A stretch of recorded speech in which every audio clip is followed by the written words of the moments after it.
하나님의 말씀은 에베소서 6장 10절에서 13절입니다. 에베소서 6장 10절에서 13절 한 목소리로 합독하시겠습니다. 끝으로 너희가 주 안에서와 그 힘의 능력으로 강건하여 지고 마귀의 간계를 능히 대적하기 위하여 하나님의 전신 갑주를 입어라. 우리의 씨름은 혈과 육을 상대하는 것이 아니요 통치자들과 권세들과 이 어둠의 세상 주관자들과 하늘에 있는 악의 영들을 상대함이라. 그러므로 하나님의 전신 갑주를 취하라. 이는 악한 날에 너희가 능히 대적하고 모든 일을 행한 후에 서기 위함이라. 아멘. 러시아의 로스킨이라는 분이 인류 역사를 전쟁의 역사다, 그에 져서 세계 전쟁사 연구를 통해서 그렇게 말했습니다.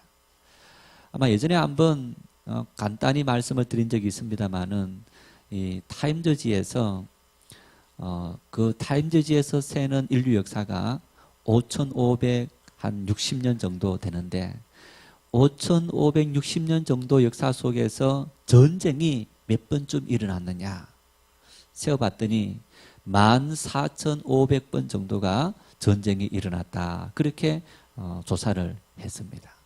결국에는 매년 지구촌 어느 곳에서 두 군데에서 세 군데는 전쟁이 지금 일어나고 있다, 이렇게 보아도 무방합니다. 여러분, 지금도 전쟁이 이 중동 시리아 지역에 전쟁이 계속되어지고 있지 않습니까? 이슬람 국가와 시리아 정부군, 반군, 또 쿠르드족 간의 전쟁이 몇 년째 계속되어지고 있습니다. 아프리카 중부 말리에 유엔 평화유지군이 들어가 있는데 반군이 활동하면서 그러면서 내전이 일어나서 유엔군이 들어가서 그 내전 종식을 위해서 지금 애쓰고 있지만은 계속적으로 반군들이 정부 청사를 공격하고 경찰서 공격하는 그런 일이 계속되어지고 있습니다. 참 여러분, 역사는 이처럼 전쟁의 역사다.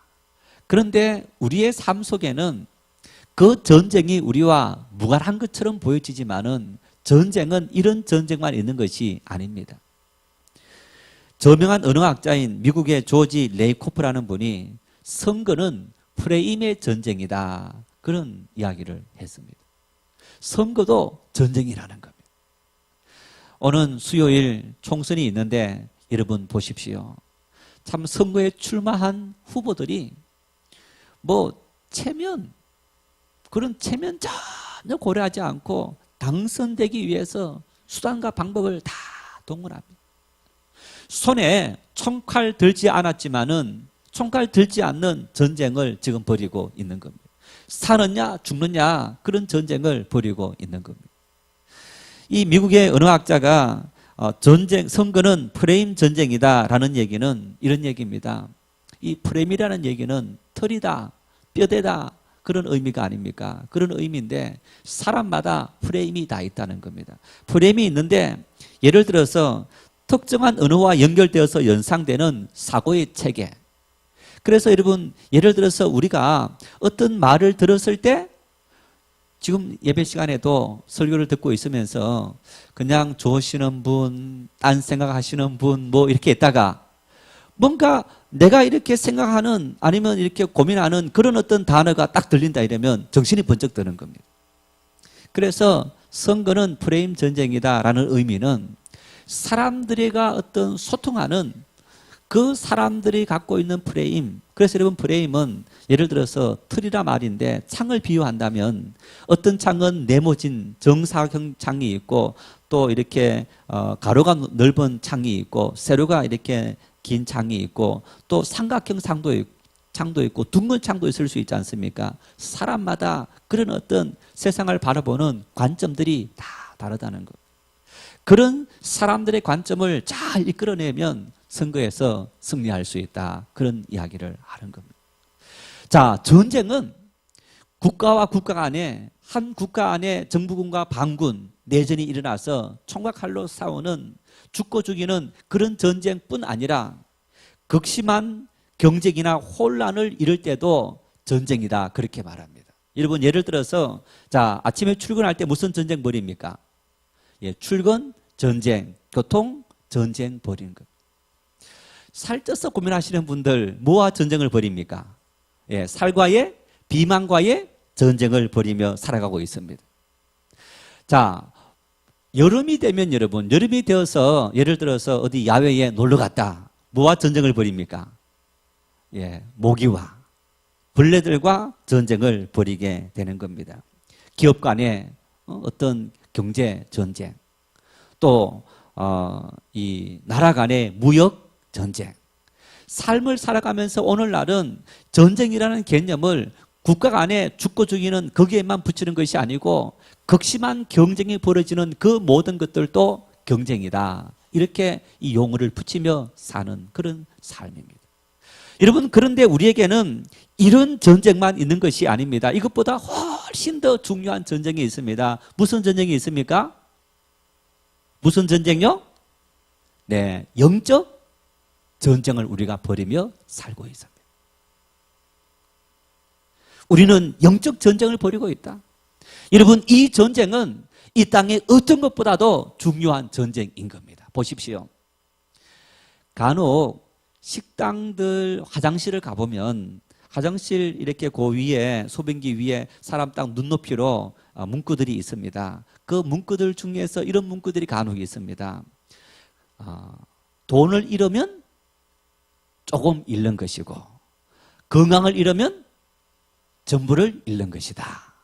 그러니까 식당이니까 음식을 잘 먹어야 된다는 얘기 아니겠습니까? 그죠? 건강 관리를 잘해야 된다.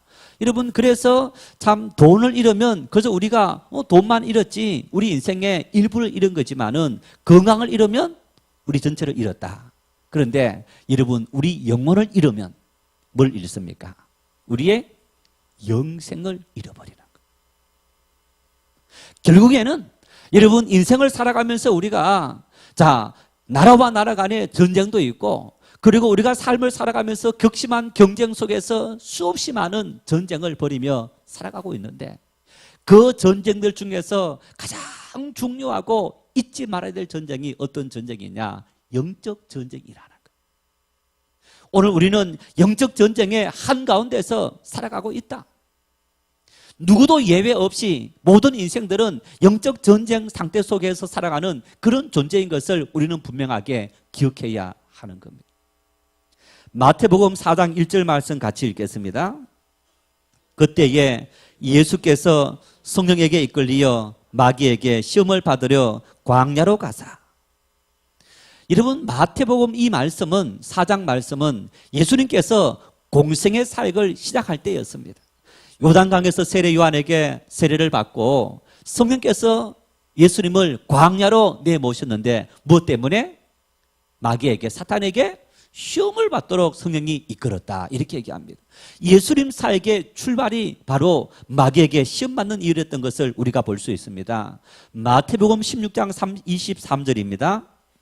예수께서 돌이키시며 베드로에게 이르시되 사탄아 내 뒤로 물러가라. 너는 나를 넘어지게 하는 자로다. 내가 하나님의 일을 생각하지 아니하고 도리어 사람의 일을 생각하는도다 하시고. 이 말씀은 예수님 공적 생애의 한 3분의 2에서 4분의 3쯤 진행되었던 그때쯤이었다라고 볼 수 있는 그런 시점이었습니다. 예수님께서 가이사랴 빌립보에서 제자들에게 묻습니다. 너희는 나를 누구라 하느냐? 베드로가 말합니다. 주는 그리스도시요 살아계신 하나님의 아들입니다. 바요나 시몬아 내가 복이 있도다라고 말씀하시고 예수님께서 이어서 다른 말씀하십니다. 이제야 비로소 자신이 어떻게 될 건지 자신의 사역에 대해서 제자들에게 설명합니다. 인자가 십자가에 못 박혀 죽고 3일 만에 부활할 거다. 그런 말씀을 예수님께서 제자들에게 이야기합니다. 그러자 베드로가 예수님을 만류하면서 주님, 그럴 수 없습니다. 주님에게 어떻게 그런 일이 있을 수 있습니까? 만류하자 예수님께서 사탄아 내 뒤로 물러가라. 뿐만 아닙니다. 예수님께서 공생에 금요일 십자가에 못 박혔다면 그 전날 밤 겟세마네 동산에서 예수님은 베드로, 요한, 야고보 세 제자를 데리고 기도하러 올라갔습니다. 그리고 제자들에게 말합니다. 내가 너무너무 힘들어서 죽게 되었으니 나와 함께 깨어서 기도해다오. 3번이나 제자들에게 당부했지만 제자들은 졸고 있었습니다. 그 제자들 졸고 있는데 이렇게 말씀합니다. 마태복음 26장 41절 같이 읽겠습니다. 시험에 들지 않게 깨어 기도하라. 마음에는 원해도에 육신이 약하도다 하시고, 시험에 들지 않게 깨어서 기도해라. 여러분, 예수님의 공생의 시작에서부터, 그리고 그 중간에도 마찬가지고, 그리고 공생의 마지막 그 순간까지 예수님은 끊임없이 영적 전쟁이 일어나는 그 삶의 한가운데서 살았던 것을 볼 수 있습니다. 읽지 않았지만은 여러분, 예수님의 모든 사역들은 귀신을 내쫓고, 그리고 악한 원수들과 대적하면서 계속적으로 그런 삶을 살아왔던 예수님의 생애, 이런 모습을 볼 수 있습니다. 그래서 베드로 사도가 베드로전서 5장 8절에 이렇게 말씀합니다. 읽겠습니다. 근신하라, 깨어라. 너희 대적 마귀가 우는 사자같이 두루다니며 삼킬 자를 찾나니. 너희가 깨어라, 근신해라. 한순간도 긴장을 늦추지 말고 너희가 늘 깨어서 너 인생에 파수꾼을 세우라. 왜냐하면 악한 마귀가 우는 사자처럼, 여러분, 우는 사자라는 말은 굶주린 사자라는 말입니다. 지금 배가 고파서 먹이를 찾기 위해서 희난이 되어 있는 그 사자, 그 사자처럼 악한 마귀가 믿는 사람을, 집어먹을 사람을, 삼킬 사람을 찾아서 두루 지금 찾아다니고 있다. 한마디로 말하면 한순간도 경계의 어떤 눈길을 보내지 않는다면 우리의 삶은 악한 마귀에게 넘어질 수밖에 없는 그런 삶이다라는 이야기. 바울 사도 역시 마찬가지입니다. 데살로니가 전서 2장 18절 말씀 같이 읽겠습니다. 그러므로 나 바울은 한 번, 두 번 너희에게 가고자 하였으나 사탄이 우리를 막았도다. 고린도전서 7장 5절입니다. 서로 분방하지 말라. 다만 기도할 틈을 얻기 위하여 합의상 얼마 동안은 하되 다시 합하라. 이는 너희가 절제 못함으로 말미암아 사탄이 너희를 시험하지 못하게 하려 함이라. 바울 사도는 그가 어떤 계획을 세우고 이 계획대로 진행을 하길 원했지만은 악한 마귀가 시험해서, 그래서 그 계획대로 이루어지지 않았다. 뿐만 아니라 오늘 그리스도인들이 결혼해서 함께 살아가는데 부부간에 생기는 모든 문제들 역시 마찬가지로 악한 마귀가 끊임없이 틈을 탄다는 겁니다. 그래서 마귀로 하여금, 사탄으로 하여금 틈타지 못하도록 너희가 분방하지 말고 늘 깨어서 근신하는 그런 삶을 살아라고 이야기하고 있습니다. 성경을 읽으시면서 창세기부터 요한계시록까지, 여러분, 성경은 끊임없이 사건들 이야기의 연속입니다. 한 이야기가 있고 또 다른 이야기가 계속 되어집니다. 그 이야기가 되어지는 동안에 마귀, 사탄, 귀신, 시험, 유혹, 살인, 욕망, 여러분, 이런 단어들, 그 비슷한 의미의 단어를 한번 동관에 외쳐보십시오. 모든 사건 속에는 그 모든 것이 다 들어있는 거예요. 에덴 동산에서부터 인간에게 나타나셔서 하와를 유혹한 그 뱀, 여러분, 사탄을 상징하지 않습니까? 거기에서부터 가인과 아벨 속에서 가인이 아벨을 죽이는 것도 역시 마찬가지로 그 속에 미워하는 살인하는 영이 들어가서 그런 일을 하도록 만들었고, 계속적으로 모든 사건 속에는 보이지 않는 영적 전쟁이 벌어지고 있는 그런 모습을 볼 수 있는 겁니다. 그런데 왜 오늘 그리스도인들은 이처럼 중요한 영적 전쟁에 대해서 무관심합니까? 왜 오늘 우리들은 이런 영적 전쟁에 대해서 민감하게 반응을 보이지 못하고 마치 거기서 나와 전혀 상관이 없는 일이라고 생각하고 있는 겁니까?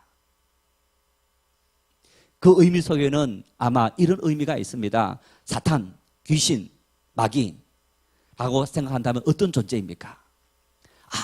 아주 무시무시한 어떤 악마, 그런 존재라는 생각을 갖고 있습니다.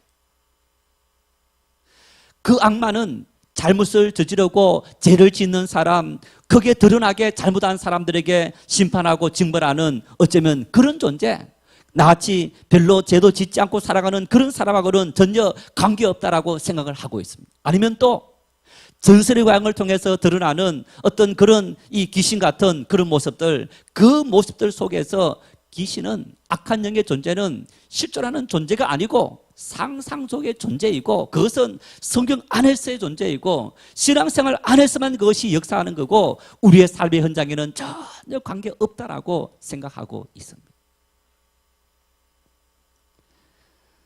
지난 2010년도에 땅밟기 선교라는 이름으로 우리나라와 미얀마에서 이런 일이 일어났습니다. 몇 사람이 봉헌사에 들어가서 예배를 드리고 기도한 사건, 그리고 이분들이 거기서 예배 드린 것을 동영상 찍어서 인터넷에 올린 겁니다. 그러면서 거기에다가 이런 것을 붙여놨습니다. 이 땅은 하나님의 땅이라는 것을 선포했다. 하나님에 의해 이 땅은 파괴되고 회복될 것이다. 하나님만이 승리할 것이다. 미얀마에 단기 선교를 갔던 한 10명의 사람들이 미얀마 법당에 들어가서 그곳에서 찬송하고 이제 예배를 받습니다. 아마 그 있던 사람들, 이제 스님들이라든가 이런 분들이 어쩌면 우리말로 부르는 노래이기 때문에 그것이 찬송가인지도 모를 수가 있지 않겠습니까? 그런데 그 사람들이 찬송하고 기도했던 그것을 갖고 동영상 찍어서 동영상을 올려놓은 겁니다. 올려놓고 이분들이 이런 설명을 붙여놨습니다. 20일 금식하며 견고한 진을 파괴하는 첫 예배를 드리던 날 하나님의 영광이 미얀마 땅과 좌우를 분별치 못하고 죽어가는 수많은 불쌍한 영혼을 기억하여 주시기를 간절히 기도합니다. 여러분, 우리가 그런 모습을 바라보면서 그분들이 우리가 영적 전쟁을 하고 있다, 영적 전쟁을 하고 있으니까 어떤 이 선교를 통해서 하나님께서 악한 영들의 모든 세력을 무너뜨리고 하나님의 나라를 세우신다, 그러다 보니까 우리가 영적 세계는 바로 그런 일들만 영적 세계고 내 삶과는 전혀 관계가 없는 일이다라는 그런 생각을 우리가 은연중에 갖게 된 겁니다.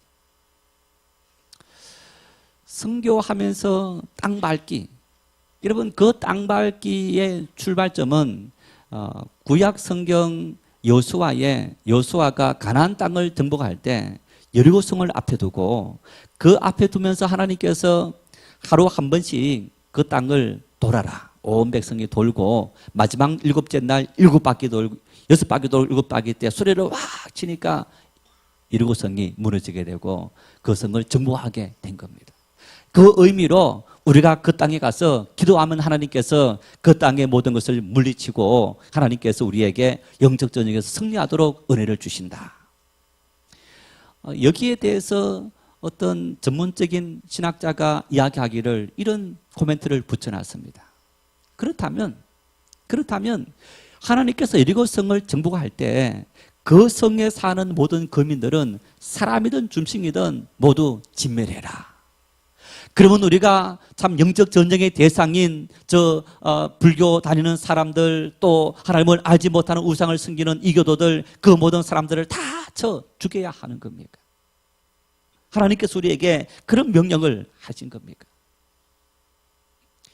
잘못된 영적 전쟁의 폐해를 우리는 역사를 통해서 분명하게 기억하고 있습니다.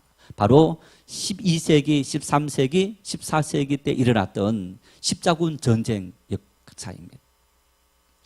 1995년도에 십자군 전쟁을 일으킨다 하고 1196년도에 십자군 전쟁이 일어나서 성지를 탈환하자 하면서 유럽의 교회들이 뭉쳤습니다. 제후들이 뭉쳤고 왕들이 뭉쳐서 많은 사람들을 불러 모아서 이제 성지를 탈환하기 위해서 로마를 비롯해서 그리고 그리스 또 터키를 통해서 쭉 왔는데, 한번 말씀을 드린 적이 있습니다만은 기독교 역사를, 선교 역사를 읽어보면 그 십자군 전쟁 때 너무너무 잔혹하고 비인간적인 일들이 엄청나게 일어났다는 것. 훈련되지 않는 병사들, 여러분 그 병사들 모아놓으니까 오합지졸일 뿐 아니라 그 오합지졸인 사람들이 가는 마을 곳곳마다 자기 마음대로 다 해버린 겁니다. 여자들 보면 폭행하고 강간하고 그리고 가진 것도 있으면 군인의 이름으로 다 빼앗아버리는 그런 잔혹한 일들이 7차례, 8차례 그 십자군 전쟁을 통해서 일어나게 된 겁니다. 그래서 어떤 분이 그렇게 이야기합니다. 그 십자군 200년 동안에 어떤 일이 일어났느냐. 요한계시록에 소아시아 7교회 여러분 나오지 않습니까? 그 소아시아 7교회, 에베소 교회, 빌라델비아 교회, 사도 교회, 라오디게아 교회 뭐 이런 교회 나오지 않습니까? 여러분 그 교회가 어디에 있느냐? 터키에 있습니다. 터키 서남 쪽에 위치해 있는 그곳에 그 소아시아 7교회들이 있습니다. 다시 말하면 복음이 예루살렘에서 가장 먼저 간 곳이 어디였느냐? 지금의 터키 소아시아 지역인 겁니다. 바울 사도 사역에 가장 많은 사역이 바로 그곳에서 이루어졌고 그곳에서 교회가 굉장히 활발하게 일어난 겁니다.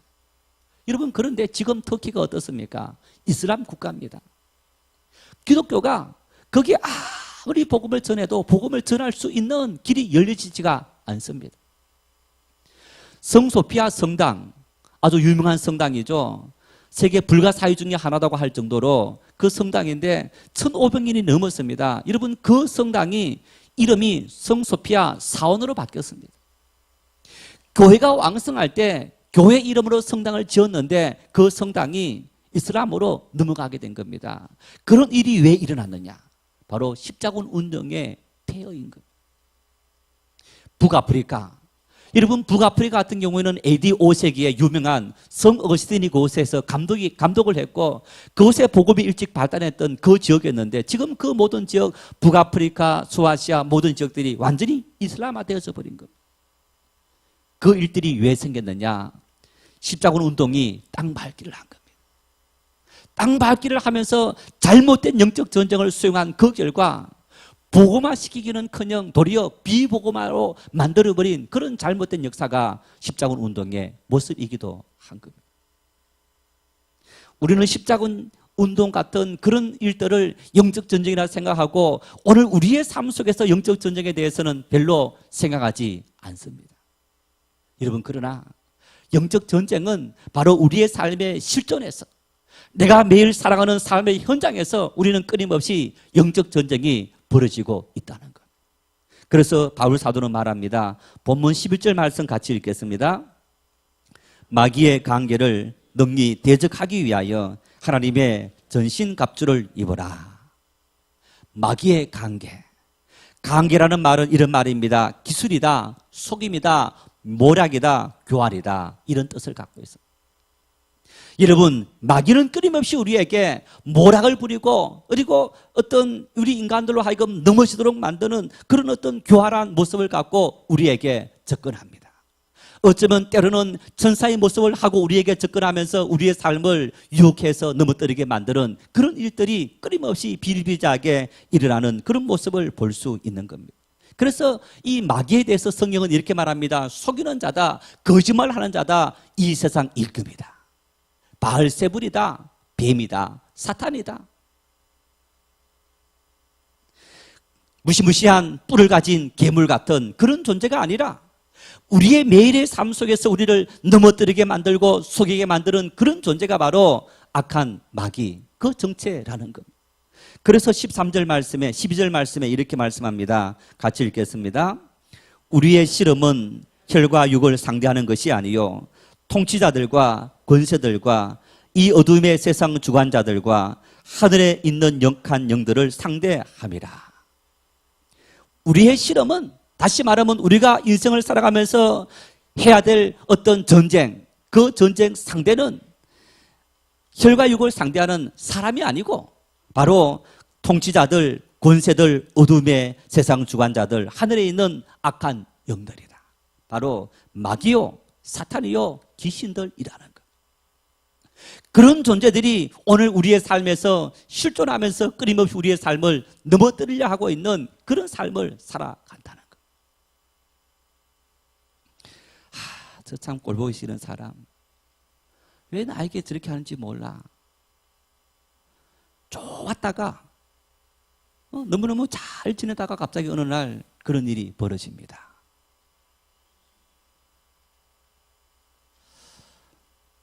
그저 편안하게 잘 살다가 갑자기 마음이 헷가다 갑니다. 그러면서 병원 갔더니 어쩌면 우울증이다. 그러면서 내가 우울증인 걸 알면서도 그 우울증 때문에 우리는 우울해 있으면서 한 번씩 마음을 되잡았다가도 그런 마음이 생기면 또 거기에 넘어가서 우리가 원치 않은 행동을 하게 되는 어떤 그런 모습을 볼 수 있습니다. 물론 병입니다. 약물을 통해서 치료를 받기도 해야 됩니다.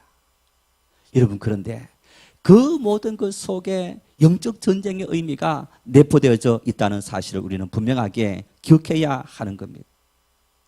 하나님께서 에덴 동산을 만드시고 에덴 동산을 두시고 사람에게 명하십니다. 뭐라 말합니까? 창세기 2장 17절 말씀 같이 읽겠습니다. 선악을 알게 하는 나무 열매는 먹지 말라. 내가 먹는 날에는 반드시 죽으리라 하시니라. 여러분, 아마 이 말씀을 갖고 또 이 사건을 갖고 우리가 의문을 품지 않는 분이 없을 겁니다. 하나님께서 왜 선악과를 두셔서 그것을 먹지 말게 했었는가? 하나님께서 인간의 선악을 과를 먹는 줄 알았을까요? 몰랐을까요? 알았을까요? 몰랐을까요? 몰랐습니까? 네, 알았습니다. 알았음에도 불구하고 왜 하나님은 그 선악과를 그곳에 두신 겁니까? 첫째 답변은 하나님은 우리에게 자유의지를 주셨다는 겁니다. 선과 악을 선택할 수 있는, 선과 악을 선택할 수 있는 자유의지를 주셨다. 하나님은 우리를 로봇으로 만들기 원하신 것이 아니고 우리에게 완전한 인간으로 만드시고 하나님과 똑같은 선택할 수 있는 의지를 주셔서 하나님의 말씀을 순종하도록 요구하셨다는 겁니다. 자, 하나님의 말씀을 따라서 순종할 때 인간은 어떤 곳에서 살았습니까? 하나님의 에덴 동산에서 살았습니다. 하나님의 보호를 받았습니다. 하나님께서 주시는 음식을 먹었습니다. 옷 입을 필요 없이, 집 필요 없이 마음껏 에덴 동산이 그 사람의 집이었고, 그리고 참 음식이었고, 아무 고민 없이 살게 된 겁니다. 뱀의 유혹에 넘어가서 선악을 알게 하는 나무 실과를 먹는 순간 인간은 어떻게 된 겁니까? 에덴 동산에서 추방된 겁니다. 여러분, 추방되면서 하나님께서 인간에게 말씀합니다. 아담에게는 내가 수고해야 땅의 소산을 먹으리라. 땅이 너를 위해서 은근키를 낼 거다. 너가 노력해도 그 수고 대가를 먹지 못하도록 만드는 그런 어떤 악한 일들이 일어난다. 뿐만 아니라 하와에게는 잉태하는 고통을 더하리라. 자식 때문에 태어날 때 고통뿐 아니라 평생 자식이 왼수처럼 살아가는 것이 아니겠습니까? 그런 고통이 임한 것. 여러분뿐만 아닙니다. 에덴 동산 추방에서 추방당한 아담과 하와가 자식을 낳았는데 가인과 아벨, 가인이 결국 아벨 동생을 죽이는 일이 벌어지지 않았습니까? 그 이후부터 인간들은 먹는 고민, 관계성 때문에 많은 질투, 시기, 분쟁, 그런 어떤 모습 속에 살아가는 것이 바로 에덴 동산에서 추방된 이후에 인간에게 이런 일들이 벌어지게 된 겁니다. 바울 사도는 갈라디아서 5장 16절 17절에 이렇게 말씀합니다. 같이 읽겠습니다. 내가 이르노니 너희는 성령을 따라 행하라. 그리하면 육체의 욕심을 이루지 아니하리라. 육체의 욕심은 소욕은 성령을 거스리고 성령은 육체를 거스리나니 이 둘이 서로 대적하므로 너희가 원하는 것을 하지 못하게 하려 함이니라. 우리에게는 두 가지 선택 중에 한 가지를 선택해야 됩니다.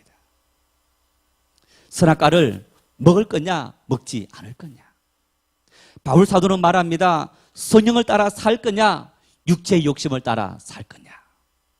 하나님의 말씀을 따라 살 거냐, 마귀 유혹에 넘어가서 살 거냐. 하나님의 뜻을 따라 살 거냐, 아니면 마귀의 지배를 당하며 살아갈 거냐. 오늘 우리는 이 둘 중에서 한 가지를 선택하며 살아가야 될 그런 존재들로 우리가 노출되어 있는 삶을 살아가고 있다는 것. 부활하신 주님께서 우리에게 여러분 무엇을 보여줍니까? 성령을 보여줍니다. 우리에게 성령을 보내주시면서 예수님은 말씀합니다. 평강이 너희에게 있을지어다. 그 얘기는 하나님의 은혜가 우리에게 임하지 않는다면 인생에 참된 평화가 없다는 겁니다. 자, 오늘날 많은 사람들이 보십시오. 이 땅의 문제가 무엇의 문제라고 합니까? 경제가 문제다. 정치가 문제다. 정치가 문제인 것은 정치가 문제 때문에 경제가 제대로 서지 못한다. 국회가 문제라서 정치가 문제라서 경제가 올바로 세워지지 못한다. 여러분, 그런 문제의식에 대해서는 우리 그리스도인들 역시 마찬가지입니다. 내 인생의 문제가 뭐냐? 돈의 문제다. 경제의 문제다. 건강의 문제다. 삶을 살아가면서 믿음이 문제입니다. 신앙이 문제입니다. 하나님 말씀 앞에 온전히 세워지지 못한 내 인생이 문제입니다. 여러분, 그런 문제의식을 갖고 우리가 얼마나 살아가고 있습니까? 보십시오. 선교지에 가면 옛날 우리나라의 모습을 보는 듯합니다. 옛날 우리나라 한 20년 전만 하더라도 뭐 지금도 가난하게 사시는 분들은 또 그렇게 사는 분들 있지만은 20년 전에 이제 우리 좀 가난하게 사는 지역의 아이들 신방을 갔더니 단칸방에 들어가자마자 부엌이 있고 단칸방에 5식구, 6식구들이 한 방에서 다 살아요.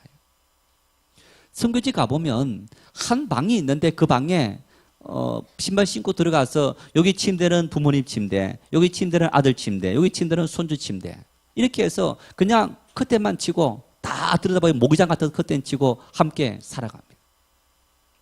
방이라는 개념이 없는 거예요. 여러분, 그렇게 살 때도 잘 살았습니다. 그렇게 살 때, 힘들 때 버릇고기를 지나면서 내일 한 끼 끼니를 걱정하며 살아왔던 우리의 삶, 그때 비해서 우리가 얼마나 잘 삽니까? 너무너무 잘 삽니다. 비교할 수 없을 정도로 잘 삽니다. 그런데 우리 마음속에 감사함이 있습니까? 만족이 있습니까? 평강이 있습니까? 없습니다. 끊임없이 돈이 문제라고, 도리어 그때보다 더 돈을 추구하는 마음들이 많아지습니다. 오늘 우리의 문제는 무슨 문제냐?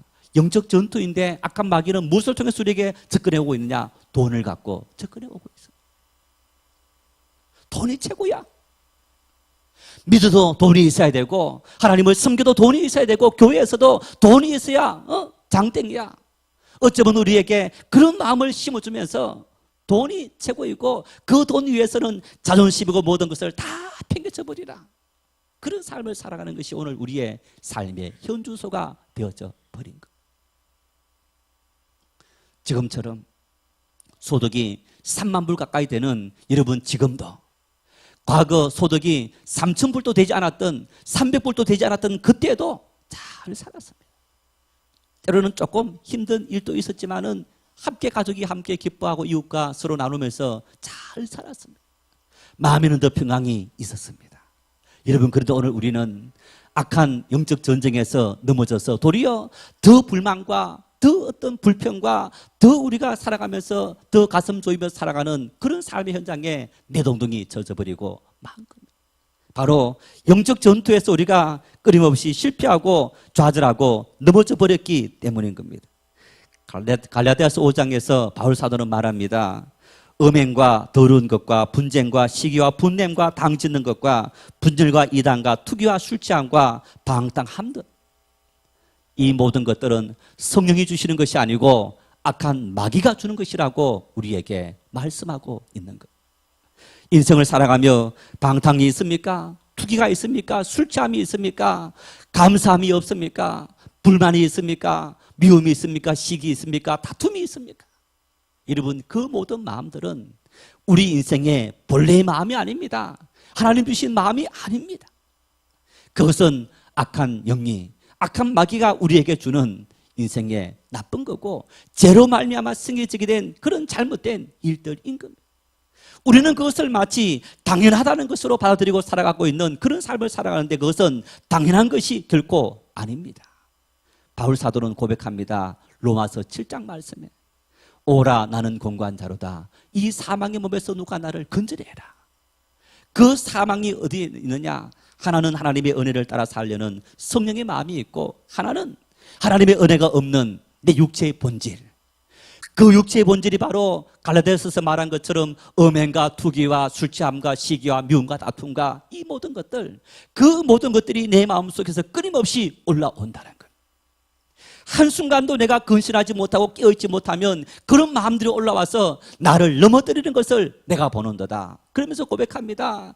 예수 그리스도 십자가 그 은혜로 말미암아 내가 이 모든 것을 이기고 성령의 인도함을 따라 사는 믿음의 삶을 살아갈 수 있다라고 이야기하고 있습니다. 마음속에 미움이 있습니까? 불평이 있습니까? 원망이 있습니까? 가난하다고, 무식하다고, 사람들이 나를 인정해 주지 않는다고, 내가 많은 것을 가지지 못했다고, 사람들 나를 외면하는 것처럼 보이는 여러분 그런 섭섭한 모든 마음들이 생깁니까? 그것은 성령의 마음이 아닙니다. 하나님의 마음이 아닙니다. 그것은 우리 육체의 본질, 죄의 본질 속에 살아가는 마음이고 마귀의 마음이고 이 세상 임금인 악한 마귀가 주는 잘못된 마음들인 겁니다. 그 마음이 생길 때마다 어떻게 해야 됩니까? 물리쳐야 됩니다. 어떻게 물리칠 수 있습니까? 바울 사도는 말합니다. 오늘 본문 11절 말씀을 같이 읽겠습니다. 마귀의 관계를 능히 대적하기 위하여 하나님의 전신갑주를 입어라. 13절입니다. 그러므로 하나님의 전신갑주를 취하라. 이는 악한 날에 너희가 능히 대적하고 모든 일을 행한 후에 서기 위함이라. 우리에게 말합니다. 뭘 취하라고요? 하나님의 전신갑주를 취해라. 전쟁터에 나가는 군사가 무장합니다. 투구를 쓰고 가슴에 흉치를 붙이고 신발을 신고 이 무릎과 이런 것을 보호하고 그러면서 뭘 듭니까? 칼을 드는 겁니다. 완전 무장을 합니다. 적들의 공격에 칼에 어떤 방비할 수 있는 그런 방패도 들고 갑옷으로 무장하고 또 머리를 보호하기 위해서 투구도 쓰고 동시에 적들을 물리치기 위해서 검을 갖는 겁니다. 오늘 그리스도인들이 영적 전쟁에서 이기기 위해서 무슨 검을 가지라고 말씀합니까? 진리와 의와 복음과 구원과 말씀의 검을 가지라. 여러분, 우리가 이 땅을 살아가면서 벌이는 이 영적 전투 속에서는 하나님의 전신갑주, 하나님의 말씀으로 무장하지 않는다면 결코 우리는 승리할 수 없다는 사실을 항상 기억할 수 있어야 하는 것. 그래서 18절 말씀에 이렇게 말씀합니다. 오늘 18절 말씀 같이 읽겠습니다. 모든 기도와 간구를 하되 항상 성령 안에서 기도하고 이를 위하여 깨어 구하기를 항상 힘쓰며 여러 성도를 위하여 구하라.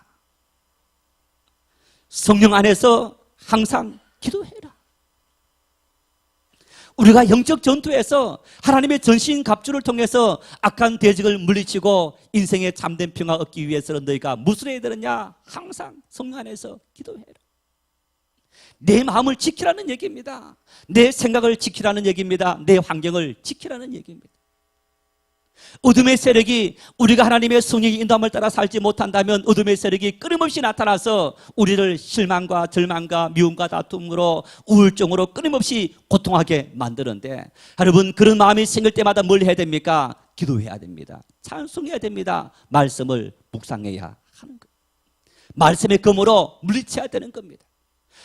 베드로가 예수님의 일을 방해했을 때 사탄아 내 뒤로 물러가라 주님께서 말씀했던 것처럼 하나님 앞에서 그 뜻을 감당하기 위해서 예수님께서 밤이 새도록 기도했던 것처럼 수많은 믿음의 사람들이 인생의 절망과 악한 영들의 모든 계기를 물리치고 하나님 앞에 설 수 있던 원동력이 어디에 있습니까? 그들은 기도의 사람이어서.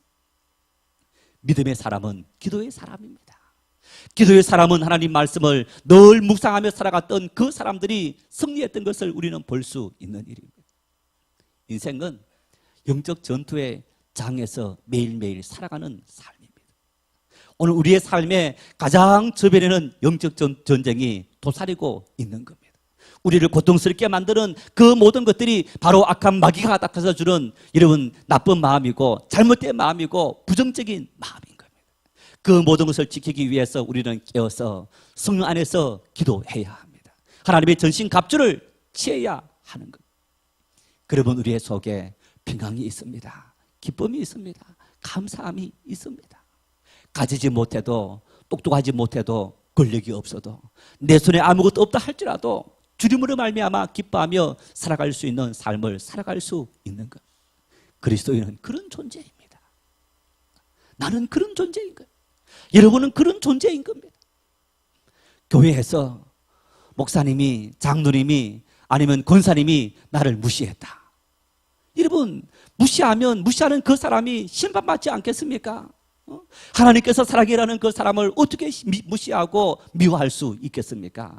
그 마음 누가 주는 겁니까? 악한 마귀가 우리에게 주는 마음인 겁니다. 우리 마음속에 그런 생각이 조금 더 틈타지 못하도록, 서수한 병들이 틈타지 못하도록 늘 깨어서 기도하고 하나님의 전신갑주로 무장할 수 있는 그런 삶들 될 수 있기를 바랍니다. 그래서 영적 전투에서 늘 승리할 수 있기를 바랍니다.